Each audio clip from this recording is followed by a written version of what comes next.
Welcome back, Benjamin Carraud, to this second of our series on your experiences in having flashbacks and past life adventures. And so welcome. Yeah, I'm really happy for second round. We talked initially about the fact that you started having these flashbacks of battle and things, and you continued to have them. And you were in China and you were working, and then at some point you sought out some therapy, I think. And could you tell us about when you went to get some therapy and you had a regression? Yeah. So I went to see this lady in the west of Paris, and it really surprised me because she really made those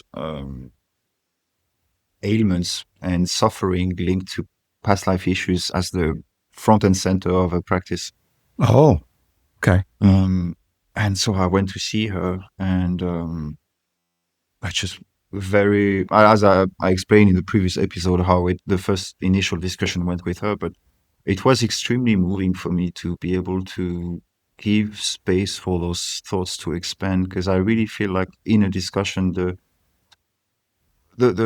things you conceptualize in your minds, when they are spoken and acknowledged and repeated back to you with some variation, or the point of view of the therapist, now you really start to give to allow those thoughts to expand, and what started as a scream becomes a word, maybe becomes a sentence, and it went from I'm having those weird flashbacks, I don't know what's going on, to feel like I'm grieving, Yes. and I should grieve, Yes. because in having these things given to me, those memories, something was taken away. Because I think what I like to explain is that when you go through the especially in the early stages, an experience where you have this very strange phenomenon of past life memories, Yes. just want to take a moment, really, because we use that word so much in our circles, past life memories, that it loses its meanings. Words cannot express how strange it is to have thoughts that are not yours, to have obviously memories that are not yours. But what surprised me the most was, and I had the hardest time accepting, was like every time I went into those flashbacks, I was experiencing myself as it's me. There's no doubt. Okay, I don't feel like I'm seeing somebody else. It feels like it's my eyes, my body.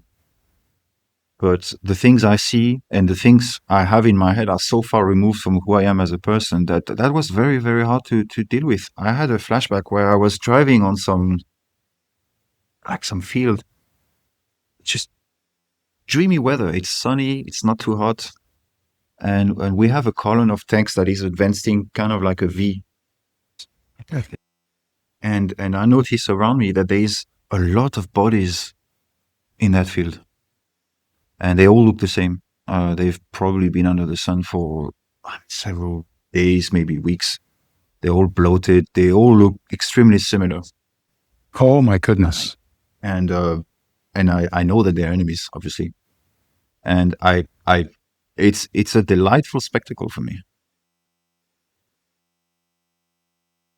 But it's hundreds of bodies, and obviously And the emotion that you felt was good. glee. It was good. Glee. They're not going to bother us anymore. I mean, it can go as simple as wondering why the hell is there hundreds of dead infantry on the field, where, like, what do you attack from there? Nothing. A lot of time it's like this. I had a few flashbacks that made no sense, even as I was remembering it. Like, and I can see where this is coming from, because reading German reports, you realize that sometimes they would notice things on the field that were a bit strange, but it was just so hard to cope with. Okay. Okay. And that's where I learned in that therapist office that I need to grieve. I need to grieve for my life that I felt at the time was taken away from me when I was in China. Okay. Because I felt very strongly, and I still do to some extent, even though it wasn't my way, that if it wasn't for that, my life would have been extremely different. And you have to, you have to grieve that. It's a normal process. Yes, and because of these flashbacks that you didn't ask for, you didn't want them, you didn't anticipate them, but they were there, they're real, you're dealing with them, and it changed your life, really. Yeah. It did for the better now. I think it's we could go on, and I'm sure we will, about how it changes you as a person, because I think this is the most beautiful part. But Okay. at the time, I remember it as a time of suffering. There is also another layer of complexity added, which is I'm French, but I have a dual heritage. I'm British from my mother and I'm French from my father. And on both Okay. sides of the family, we have veterans who fought in the Second World War. Okay. Namely, my grandfather, with whom I was extremely close, who was himself a D-Day veteran. Okay. And he even got some medals from France because he essentially gave his many years of his life so that France could be free. So how do you reconcile that with now everything I see is the perspective of a German soldier? It made no sense whatsoever. So I remember, like, somebody asked me once when I was going through my story, he said, like, do you think you could have been influenced by something? And that's something I considered heavily, because I thought there is no way I can have so many precise images of what seems to be the German army during the Second World War. Right. Right. I must have heard about it. I must have heard a similar story, maybe read something that I shouldn't be reading. And I did an investigation, and I found two possible origins. Oh, One being a German officer that my grandfather looted. I mean, he looted his corpse, took his gun, and brought it back to England, kept it for 30 years. So I thought, okay, is it like this guy? If it's somebody for real, could be him. And then another story came to mind. When I was younger, I was exposed to the story of a Waffen SS officer who died in 1944 in Normandy. The reason I heard about it because his cap was going to be donated, I think, to his family, something like that. And they were telling about how this guy got basically cut in half by a American rocket and buried in the field of a local family that one day just okay. buried the body, Okay. but they still had the cap. I just want to, before So I we thought start maybe it's talking one of about those your two guys. regression, I wanted to say But that if I tell you what happened during my in regression, you will know why I don't think regression, that those two options are valid anymore. in my regressions, I just want to, before we start talking about your regression, I wanted to say that in my, I have had past life regressions, and in my regressions, which were much more brief and not as detailed as yours, but I do remember very well feeling the emotion of the person that I was in that life, and also I knew the thoughts and the analysis of the situation that I was in then.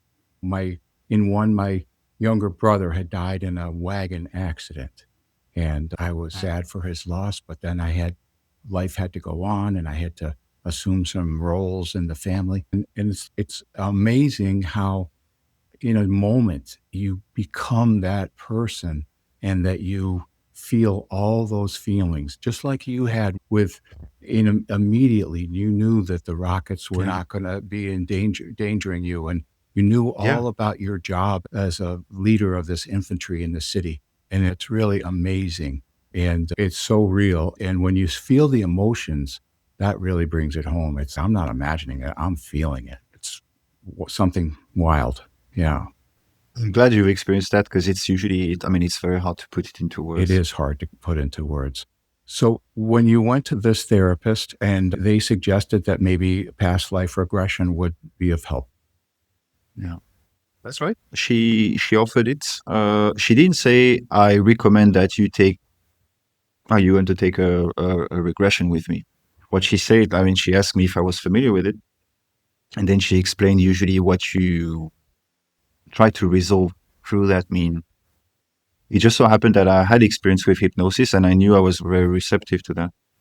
So I said, okay, like let's try. I mean, as far as I was concerned, I was Okay. a bit running out of ideas, and yeah, I'll try anything. And also, I felt like I'll try anything to get rid of this. I felt good in that office with her, because also the idea of coming to see a therapist and say, hey, like Oh, okay. I mean, I just remember awful things left, right, and center. I had this fear of Yes. being judged, which disappeared very, very quickly. Wonderful. Wonderful. And we set You needed that. ah, Jim, it's finally somebody shows you a way out. I don't Yes. care if it's unproven. I will try. I'll take it. I'll take I it. will try. I'll take Let's it. go. When does it start? Oh yeah, Yeah. like let's do it, come what may. So tell us what happened in your regression. Oh, but actually, some things happened before, Oh, which okay. is Yeah. also part of the story. All right. We set the date for 7th of November 2017. Okay. 9:30 a.m. I go there. And because the office of my therapist was a bit far away from where I lived, I decided to stay with my sister for the Okay. night. And when I went to sleep, I remember being by myself and just thinking about the next day. And then another flashback came, and this one was extremely violent and very short again.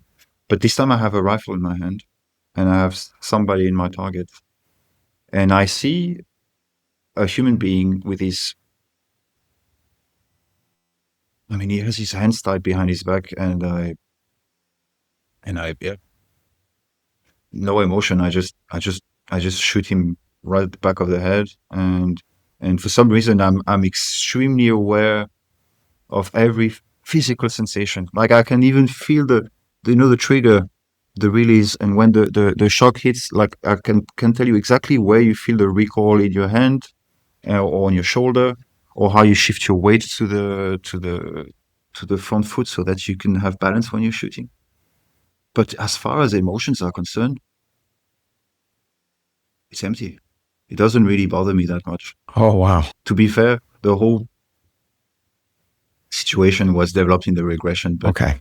that's what I had in my mind when I went to the regression. This is what I'm going to experience again. And so I go to my therapist's office. Let me just say, to me, it'll be pretty scary because Yeah. it's such an extreme and horrible flashback that you had Yeah. the night before or dream. And now you're saying, okay, let's open the door and go there. I can't imagine what you must have felt like. I don't know either. Huh. I just went. And very quickly the session starts. And she leads me to walk down a flight of stairs. And for some reason, the stairs that I pictured in my mind were stairs I had actually physically visited in Poland, because I had visited in Silesia, lovely place by the way. Oh, There was a salt mine, and you had to go down like 100 flight of stairs to go to the bottom of the mine. And for some reason, those stairs that I saw going down. And then at some point she says like, you've arrived where you were meant to be. And I remember very clearly 3 doors, but one of them was open. And through that door, that I actually went through without being invited by my therapist, because she said at some point, go through that door. And I was already like, oh, okay. What's going on here?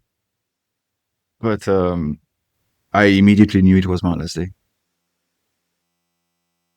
I just knew it. And I was extremely distressed by an order I had received. I could tell it was summer, and I was in a light forest, and I had been given an order to stop my unit and face east. And why east? Because as I'm looking where the enemy could come from, I see that the sun has risen maybe 2-3 hours ago, so it's still coming from a relatively shallow angle, and it's from the east. And I'm overcome by this wave of apprehension, because I know my enemy. I know that the Russian soldiers we're facing, they can't coordinate as well as we can. And so if you're moving, you will never encounter a large scale coordinated counterattack against you because they don't know where you are. Or if they do, they can't get enough units coordinated at one point. But if you stop, it's a completely different story. Like they can probe, they can identify the weak spots and just pour a lot of forces in a concentrated area. Its vision stops, and now I move to something else. Now I'm in a tank, and as the vision starts of that specific point of view, I can feel my body being thrown forward because the tank has stopped abruptly, and I can tell that there was just an explosion inside the tank that came from like the front right angle and hit one of my crew members around the shoulder. So obviously the whole scene is absolutely disgusting, and I'm not hurt. I'm not wounded, but Yep. I've obviously I've lost hearing because of the explosion. And my immediate reaction is, all right, like we need to reply. There is a threat from that direction. Now we're in battle. But I noticed that first of all, nothing comes out of my mouth. And at the same time, I realized that the crew members that I can see, there is one immediately to my right who is the gun loader. And he's completely hysterical, just yelling. And I'm overcome by this wave of, this is over. Like you know it's about to end in a few seconds because I know the tank is stopped. So I'm still in the line of sight of whatever gun shot at me. And it's going to be the end. And then I have this thought on repeat in my head: I'm the first to die. I'm the first to die. I'm the first to die today. And that's a very odd thing to think as an officer. And obviously, that second shot comes, and it's the end. I think that is so interesting because that you were an officer and you had that thought. I'm supposed to be the one coordinating this and leading this. And I'm not going to be able to do that when I die in the very near future. Yeah. This, I mean, you will know a little bit more about the person I remember being, but this person had a family. And I've always been very, very, very puzzled by the fact that I didn't have a thought, at least I don't remember it, but I didn't think about them. Well, in that specific moment, I thought about a lot of things, but I was thinking about my men, the situation, even the last step I took to climb onto the tank. I remember that my left foot was the last to touch the ground. It's a silly thought. Wow. But Wow. it's, yeah.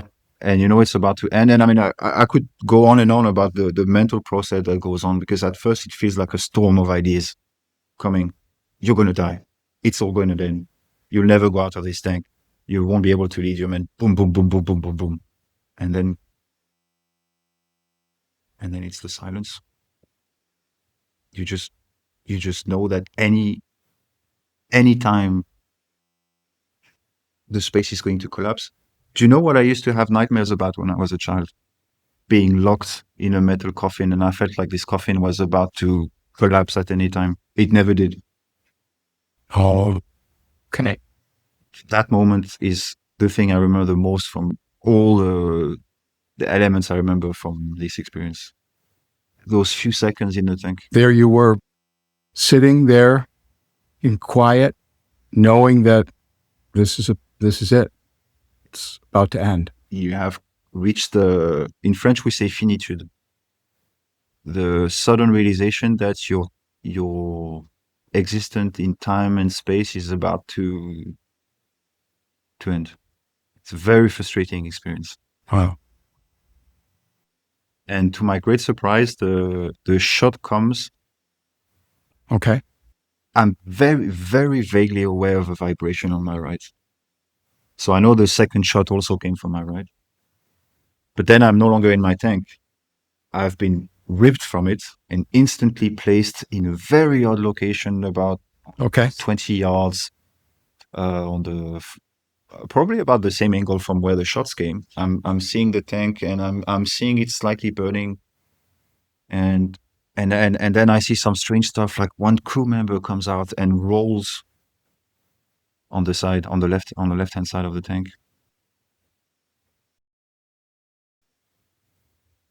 Yeah, the end. And immediately, what was most surprising to me was that there was no clean break between being alive and being dead. In fact, I think it took me it wasn't instantaneous to realize, oh, you've just died. It's only the fact that I was kind of aware that I was a little bit too high to be in a natural position. I want to talk a little bit about that. It really was, here you were no longer being what I call a spirit in a human body. You were just a spirit. You weren't in the human body anymore. But you were still using what we would consider our mind to analyze that situation, to say, I'm not standing up, I'm not that tall, and I'm not aware of being on a ladder or anything that would get me up this high. And so you're thinking it through, but you don't have a mind anymore because you're not in a body. No, and it's these oddities about space, and also something that I noticed, the perception of distance is different when you're not incarnate. Like, you can be aware of something happening, because after I died, a lot of things happened that I remember. Some of them took place maybe 200 meters from where I was, Okay. in the tree line where I was just earlier, because I died in the open. And so obviously, I mean, you are aware. It's how come it feels like, I mean, I'm far Yes. away, but it feels like I'm also very close, and distance close instantly, and all these things. Or you can see what is behind other things. All the things, but they're not puzzling. They don't make you Yes. think, hey, like, that's not normal. At worst, it's an afterthought, because I have this thought of, I'm way too high. I mean, as you said, I'm not 5 meters tall, but it doesn't really alarm me. In my worries are different Yes. at the time. Yes. Yes. And I want to take just to one step to focus on something that you said earlier, is there was no, it's not like you went over a little speed bump, or there was nothing to indicate to your consciousness that you were going from inhabiting a body to not inhabiting a body. It just was smooth with no interruption. Is that right? Instant. To the point where I think the flames that I described, they probably, from my current understanding of what happened that day, the flames were visible for a few seconds maximum. Okay. From the description of eyewitnesses. So it would have, this shift in consciousness, it was instantaneous.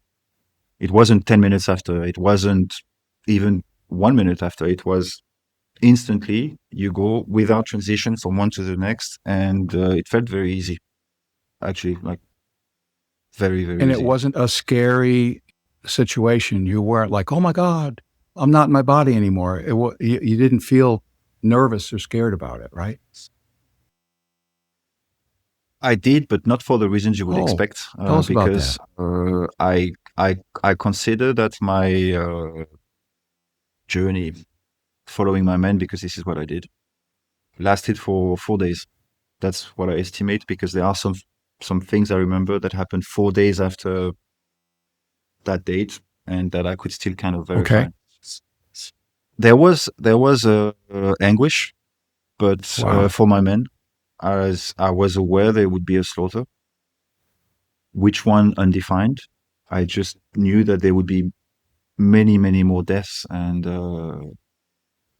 their destiny mattered to me greatly. And actually, I wanted to go back and lead them. That's the dominating thought of my place, is by their side at the front to lead them into battle, because they are still here and I'm not.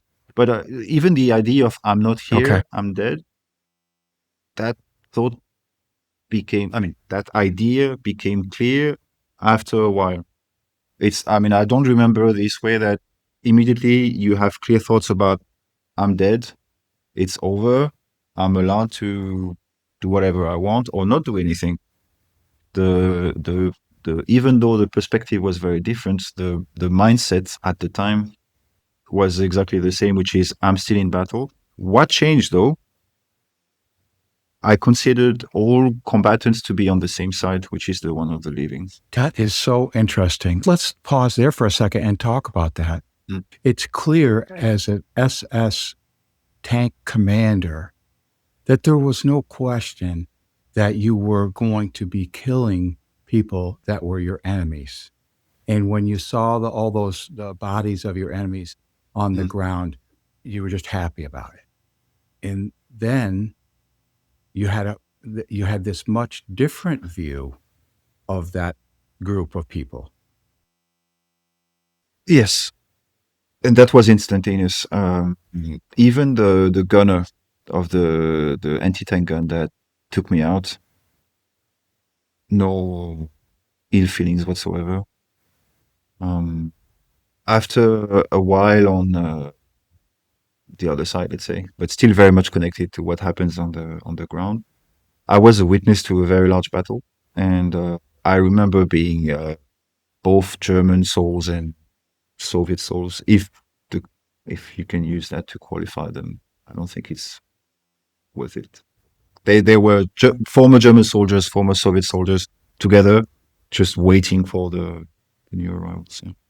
Waiting for did you say the new what? We were waiting for the next ones to die, basically, and join us. Oh, okay. Because that perspective allowed me to understand a few things about like when you have a violent death, especially on the battlefield, like some don't realize right away that they died. And as disincarnate, you are Okay. you can. I mean, you're aware that they are here, and you're aware that they're struggling, and you know that it's only a matter of time until they take a step back from figuratively from where they died, and they enter the realm of the wanderers. Let's say. I can't help but mention at this time how much I appreciate you looking back into this very emotional and difficult time to share these things with us, Benjamin, because you have had this experience that most everybody that's going to be watching or listening to this has not had and probably will not have. But the concept of traveling seamlessly from living in the human body to not, to having immediately be on one moment you can hate the enemy, the other moment you have no such feelings and you have no animosity towards the man that ended your human life. You just are there, you're conscious of what's going on the other side. It's so illuminating, it's so fascinating. Thank you so much for doing that. And the fact that you were a true leader in your human life because even after you transitioned, you still wanted to get back there and lead those men. They needed you. You wanted to be there for them. First of all, thank you for your kind words. I mean, I'm sure you've noticed some of the things I talk about. There are things I try not to think about every day because I Yes. do consider that the story is behind me in the way that I've incorporated it. I've discarded what I had to discard, and now I live a very peaceful life. Yes. But I Yes. do feel like I need to take those moments sometimes to to share the details. Because Yes. I mean, there is a lot of different levels you can look at my story. There is some people are just interested in the reincarnation aspect of it, which I get. But I Right. also think that my story, and I dare to say, because I've done a very, very large investigative work to really trace back the life of this man down to minute details, that I think it's the moment that really marked a challenge for me was the moment I realized that behind this bravado, behind this violence, behind this ruthlessness on the battlefield, there was a man grappling with very, very complex and deep rooted, not morality issues, because it's not that, but let's say a true crisis of realizing that what you're doing is fundamentally wrong. And I think that to understand the path of these men, and I hope you'll have pleasure reading my book, by the way, I invite you to read the author's note, Okay. because I made a point having this part of the text before the body of text. I don't think that any of those men that served Nazi Germany, especially the SS, deserved forgiveness. What they do deserve is to have their stories told truthfully, because I consider myself, even beyond a memory carrier or anything, I consider myself a message carrier. And I feel like the story is not complete if I don't give It's this aspect of the problematic as well, which is you have some men that strayed ordinary lives, lost to extraordinary violence. And I don't believe that there was a cursed generation that was born in Germany, where they packed all the angry souls that wanted to make the world burn and make them born in Germany. No, you had some people who, if it wasn't for the madmen that led them on the bloodbath of the Second World War, they would have been shopkeepers, they would have been doctors, lawyers, God knows what. But instead, they were taking on a path that, I mean, was extremely painful for them while alive, and also on the other side. So I think for me, it's not a question to give those bad details and allow myself temporarily to dive back into those bad moments, because they are key to understanding the moral complexity of some of the men that served the Waffen SS. It might be not true for everybody, because there was some yes. true crazies that saw a way to exploit their natural tendencies. But there was also a lot of, I would say, regular people. They were just forged by a different fire, different time. It doesn't excuse anything, but I want to tell the story. It is important. Thank you so much. And we're going to need to finish up at this point in time. And when we come back, we're going to talk about how in this past life regression, you got a key or a clue to the actual identity of the man that you were.